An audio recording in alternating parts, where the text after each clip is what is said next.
تلوار سے 2 ٹکڑے کر کے زمین پہ پھینک دیا جاتا تھا، جب بوڑھے باپ کی باہوں سے جوان بیٹیوں کو چھین کر اغوا کر لیا جاتا تھا، جب ماؤں بہنوں اور بیٹیوں کی عصمتوں کو ضعیف والدین کے سامنے تار تار کیا جاتا تھا، جب لاہور کا راوی 3 ماہ تک پاکستانیوں کی اور مسلمانوں کی لاشوں سے بھرا بہتا رہا، ہاں ضرورت تھی کہ ایک ایسا وطن بنایا جائے جہاں پہ سکھ کا سانس لیا جائے، تو وطن بن گیا۔ وطن بنانے والے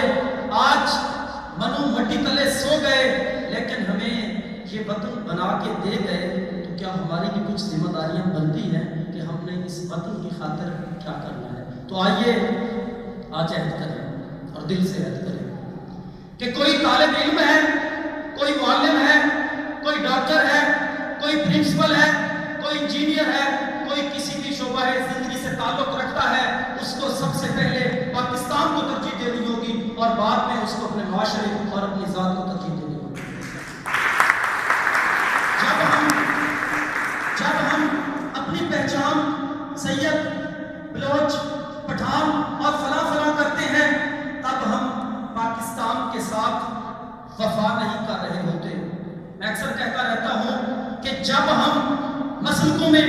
فرقوں میں، ذاتوں اور قبیلوں میں بٹ جائیں گے تو پھر اس پاکستان کا خیر خواب شاید ہی کوئی نظر آئے گا۔ ہمیں اس مکتب سے، اس مدرسے سے یہ درس لینا ہے کہ آج ہم نے جس کو دوست کہا ہے اس کو دل سے دوست کہا ہے۔ آج اگر ہم طالب علم ہیں تو پاکستان کو ایک پڑھے لکھے پاکستان کی ضرورت ہے، پاکستان کو تعلیم اور روشن مستقبل کی ضرورت ہے، تو وہ یقیناً آپ کے اور ہمارے ہاتھوں میں ہے۔ اگر ہم چاہیں تو ایمانداری سے، تندہی اور جدوجہد سے کام کریں تو ہم یقیناً پاکستان کو ایک اچھا پاکستان بنا سکتے ہیں۔ الغرض ہم میں سے ہر شخص اگر اپنی ذمہ داری نبھائے، اور خصوصاً آج کے اساتذہ کرام کے لیے یہ بات ناگزیر ہے کہ وہ ایک کامیاب معلم ہونے کے ناطے اپنے ہر طالب علم کے اندر آزادی کی لگن پیدا کریں، پاکستان سے وفاداری کی لگن پیدا کریں، مسلکوں اور ان فرقوں کو مٹا کر ان پاکستانیوں کو متحد ہونے کا درس دیں، تو یقیناً یہ پاکستان جنت کا ٹکڑا بن سکتا ہے۔ دعا گو ہوں کہ اللہ رب العزت اس پاکستان کو تا قائم قیامت آباد و شاد رکھے اور ہم سب کو اس کی دلی خدمت کرنے کی